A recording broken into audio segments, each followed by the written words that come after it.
Olá pessoal, então esse é o primeiro vídeo do canal em 2017, ok? Vamos falar aqui sobre, começar pelas teorias básicas, ok? Então a gente vai construindo conhecimento a partir de coisas básicas. Então o vídeo de hoje é sobre elementos de circuitos elétricos, ok? Então a primeira coisa que a gente vai falar sobre elementos de circuitos elétricos é sobre o modelo, certo? Então a palavra modelo. Então, veja, um modelo, a primeira coisa que você tem que entender sobre um modelo é que ele não existe, certo? Então, um modelo, ele não existe. O que significa isso? Significa que é uma abstração humana, certo? Para descrever ou explicar algum fenômeno da natureza ou algum dispositivo criado para o ser humano de forma satisfatória, de modo que o ser humano consegue medir, ok? Então, o modelo em si, ele não existe. Tanto é que ele é uma aproximação. Ele pode ser, né? Ele pode ser para a aplicação específica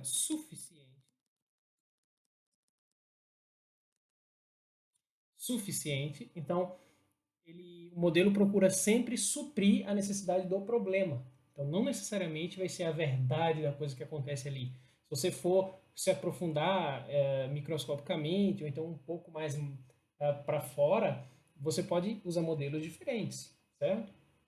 Por exemplo, você vai usar o modelo da mecânica de Newton para explicar alguns fenômenos da física mecânica, enquanto que se você for microscopicamente, essas mesmas leis da mecânica de Newton não funcionam. Então você usa outro modelo, mas não significa que as leis de Newton são mentira, né? Não, elas funcionam muito bem para aquelas aplicações específicas. Okay? Então, esse modelo é em todas as áreas da engenharia. Okay? Então, esse modelo aqui, ele nunca é perfeito. Ok? Ele nunca é perfeito. É apenas suficiente para a aplicação. E falando em modelo, né, a gente tem que primeiro falar sobre diferenças entre duas coisas que muita gente confunde quando está estudando eletricidade, que é o seguinte, circuitos também, que é o que é uma grandeza, né? O que é um dispositivo real. Um dispositivo real. Então, o que eu quero falar com isso? É porque a grandeza na física e também na teoria de circuitos, a gente chama de, por exemplo, resistência.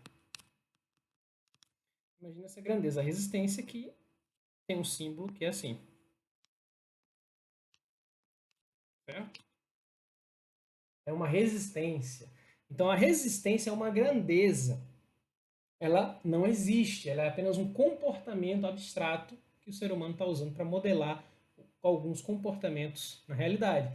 Só que qual é o dispositivo real que tenta se aproximar ao máximo da resistência é chamado de resistor.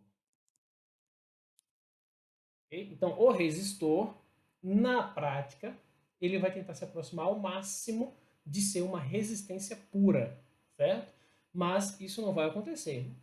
Isso não vai acontecer para todas as aplicações. Então, vão ter resistores, certo? Que funcionam muito bem para umas aplicações e outros tipos de resistores, por isso que existem tantos tipos de resistores, não é isso? Então, se o resistor ele fosse uma resistência pura em todas as situações possíveis, não seria necessário, né, ter vários tipos de resistores. Por que existem vários tipos de resistores? Porque existem várias aplicações diferentes que precisam de resistores com características diferentes, tá? Então, a mesma coisa vale para capacitância e o dispositivo real é o capacitor. Né? Então, idealmente, o capacitor ele só tem capacitância. Né? Esse símbolozinho aqui, duas barras, né? Separando ali. Letrinha C. Né? Vamos botar a letra aqui em cima para ficar padrão. Né? E também tem a indutância,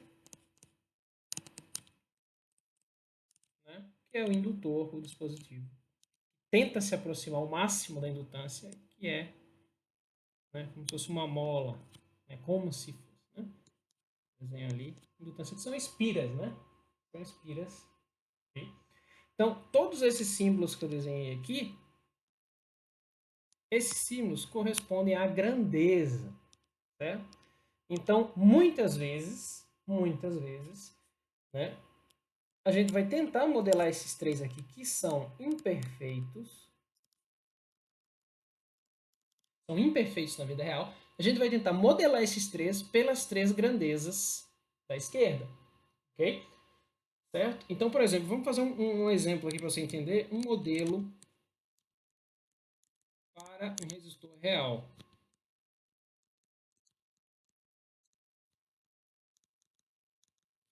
Certo?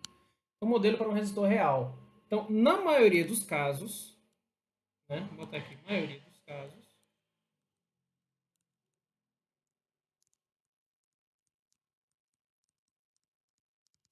né, ele vai ser modelado por uma resistência pura.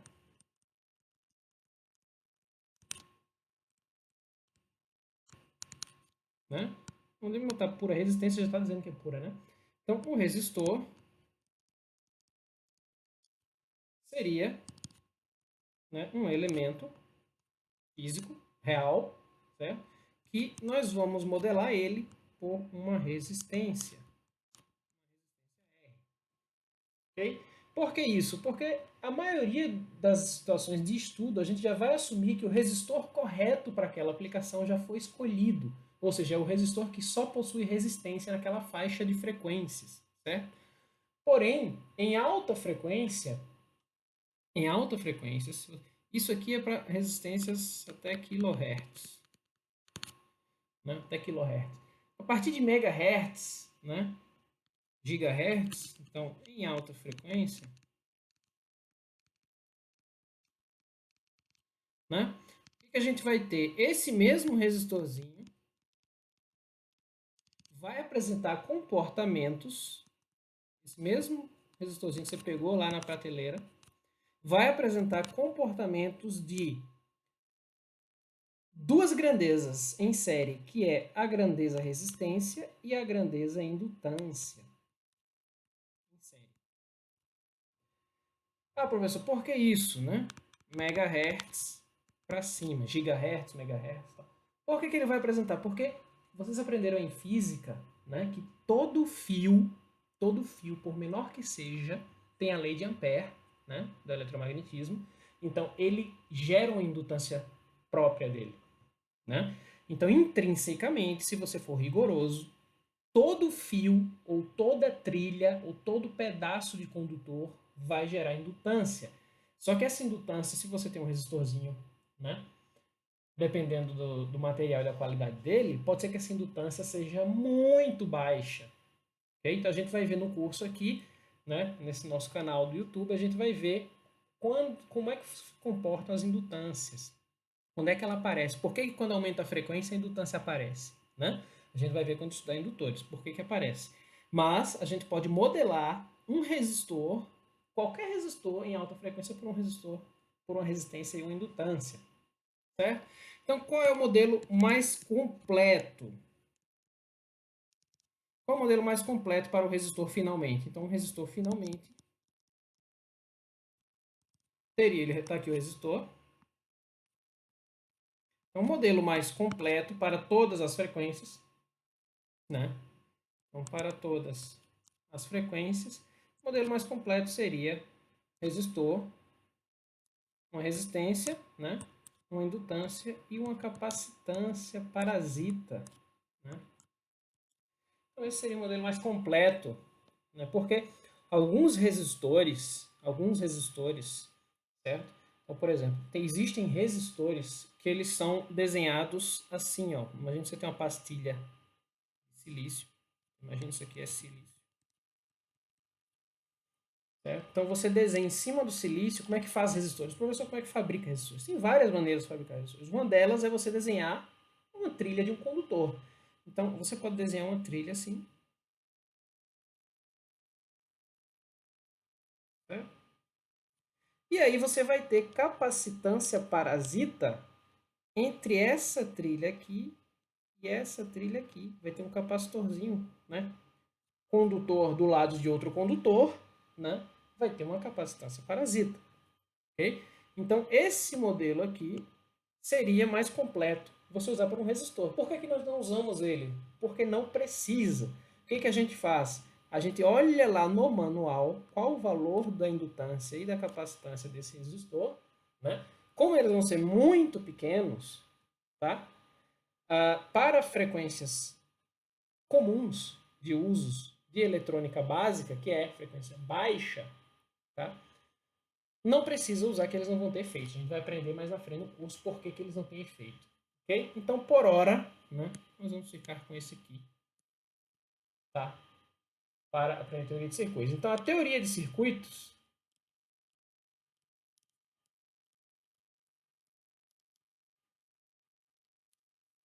né, agora que a gente já aprendeu sobre modelo, você pode parar o vídeo, dar pausa, pensar um pouco, né, sobre a diferença entre o dispositivo real e a grandeza elétrica, né? Então, a teoria de circuito, a gente vai estudar só os resistores ideais.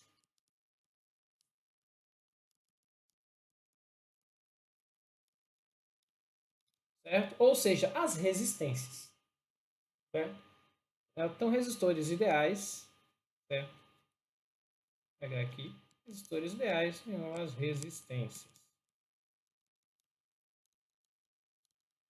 Nós vamos estudar como se os resistores fossem ideais, né? Resistor perfeito, na teoria de circuitos. Então, na teoria de circuitos, tudo vai ser ideal. Tudo. Tudo o que, professor? Né? Capacitores ideais, indutores,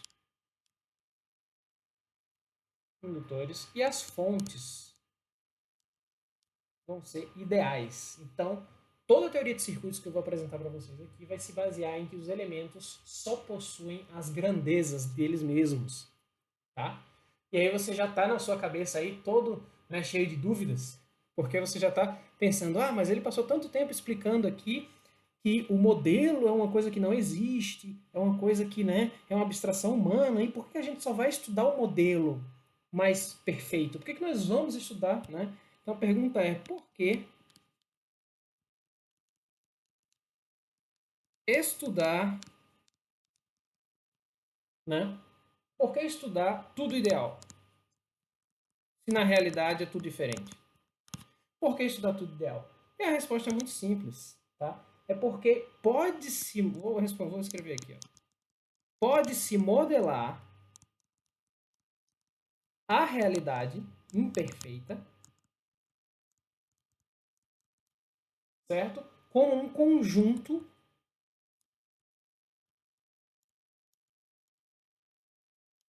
de elementos ideais. Elementos, faltou aqui, né?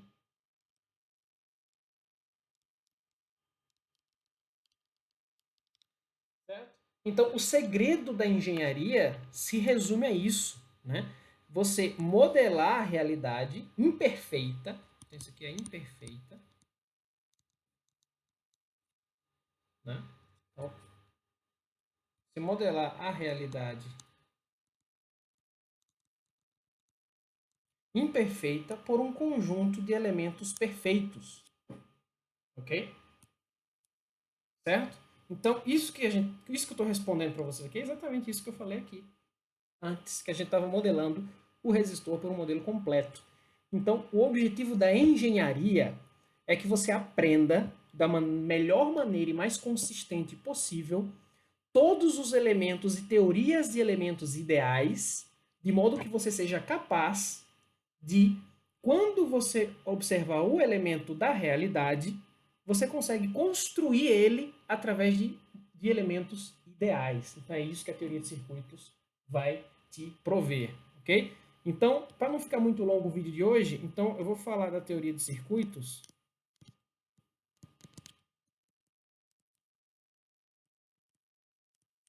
Eu vou falar da teoria. O que eu fiz aqui? Né? Eu vou falar da teoria de circuitos, né? Só vou falar de duas coisas hoje. E aí vem a sequência no próximo vídeo.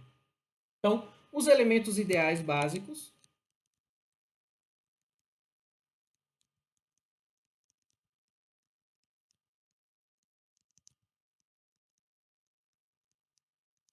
certo? Os elementos ideais básicos, o que significa isso? Eles são divididos em dois grandes grupos, tá? Que é fácil de entender, que são os elementos ativos e os elementos passivos. O que significa isso, professor? Elemento ativo, ele fornece energia ao sistema.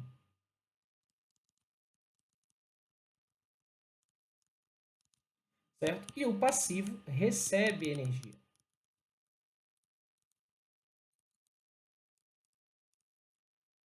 Né? Então, um fornece e o outro recebe, né? Energia. Então, por isso que é ativo e passivo. Então, você já deve imaginar que os ativos vão ser as fontes, né? Tensão elétrica e corrente elétrica, né? Tensão e corrente, certo? E as fontes controladas.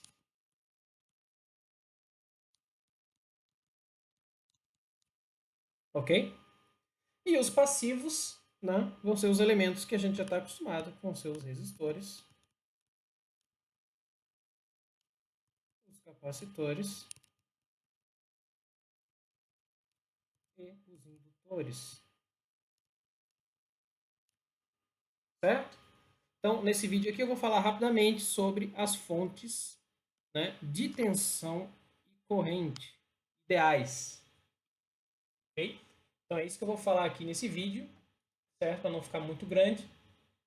Então, o que seria, né, uma fonte ideal de tensão? Vou botar aqui. Né? O que seria uma fonte ideal de tensão? Certo? Então, a principal característica de uma fonte ideal de tensão é o seguinte: a tensão dada por ela fornece tensão, certo?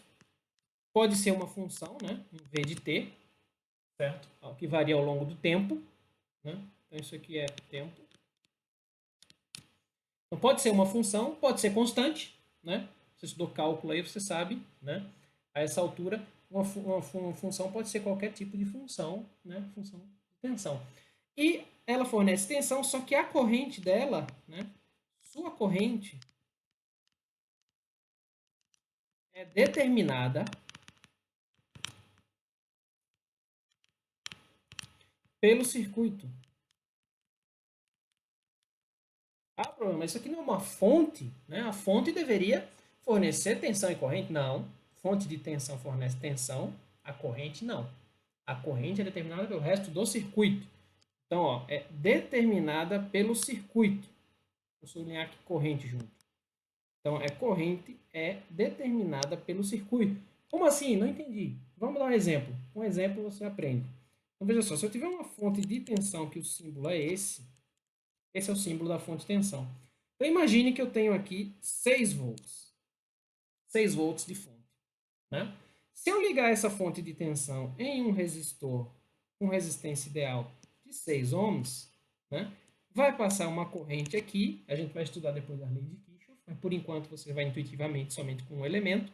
Então, essa corrente pela lei de Ohm, você já deve ter visto em algum lugar, né, a lei de Ohm diz, né, a lei de Ohm, a gente vai ver com mais detalhes depois, é V igual a RI, isso aqui é do ensino médio. Tá? Então, a corrente é só dividir tensão pelo resistor. Então, a corrente aqui vai ser 6 dividido por 6, que vai ser 1 ampere. Certo? Agora, se você ligar a mesma fonte, então se eu pegar a mesma fonte aqui, 6 volts, se eu ligar num resistor aqui de 6 kΩ, ou seja, 6.000 ohms, certo?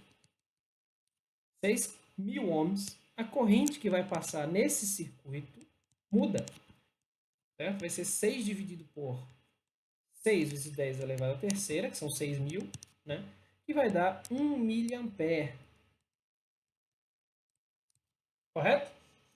Então, vocês estão vendo aqui que existe uma diferença. Então, a corrente que a fonte vai fornecer não depende do valor da fonte, depende do resto do circuito. Por quê? Porque ela é uma fonte de tensão. Se é uma fonte de tensão, a única coisa que ela deixa fixo é o 6 aqui. Ó.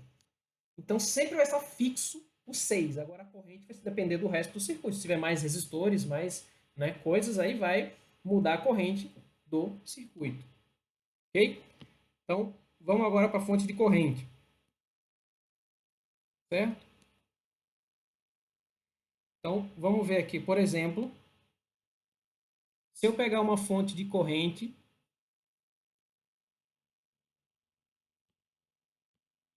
vou pegar uma fonte de corrente aqui. Então, fonte ideal de tensão, agora, vou pegar aqui o preto aqui.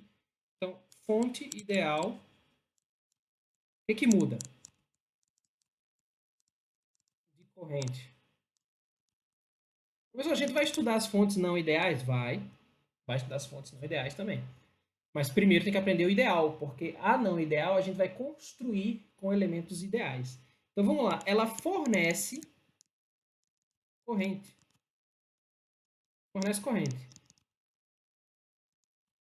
Certo? Que pode ser uma função I de T. Né? Um I. É um I. Pode ser um I de T qualquer. Certo? Ela fornece a corrente. Ah, professor, e a tensão na fonte de corrente? Determinada. Né? Sua tensão. Né? É determinada pelo resto do circuito. Okay? Então vamos destacar aqui. Ó. E por quê? Porque ela é uma fonte de corrente. Então, se você fizer um análogo aqui, você vai perceber rapidamente. Né? E se eu tiver uma fonte de corrente que é uma seta, então o símbolo da fonte corrente é uma seta. Se eu tiver uma fonte corrente, por exemplo, de 10 amperes, 10 amperes, e aí eu ligar ela num resistorzinho aqui de, sei lá, 2 ohms. Qual que vai dar tensão nesse resistorzinho aqui? O V. Então, o V vai ser igual a 2 vezes os 10 amperes, que vai dar 20 volts.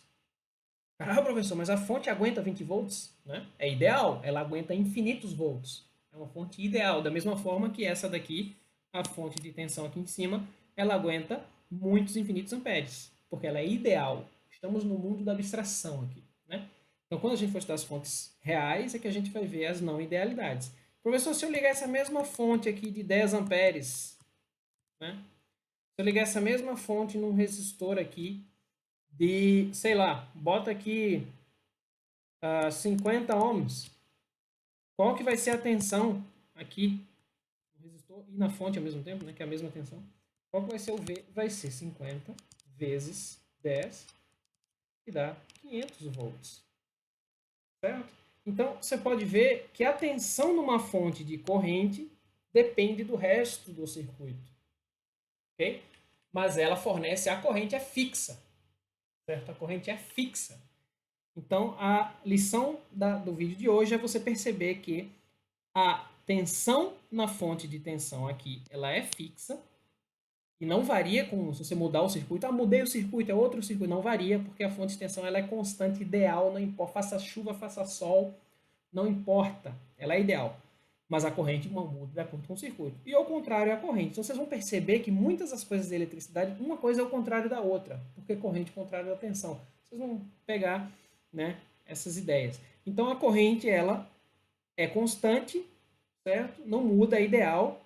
Constante, o que eu estou dizendo, não é que é uma função constante, porque eu falei, você falou que era I de T, está dizendo que é constante? Não, ela vai ser I de T, não muda a função. É isso que eu quero dizer. Tá? Quero dizer que não muda o I de T, e de modo algum, não importa qual circuito que você coloque, ela vai fornecer I de T. Ok? Agora, a tensão, ela não garante a tensão, ela garante a corrente, não garante a tensão.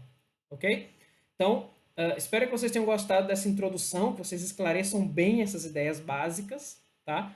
Porque no próximo vídeo, certo, a gente vai falar sobre o resto, né, dos elementos básicos, teoria de circuitos, para poder começar, a resolver circuitos de verdade.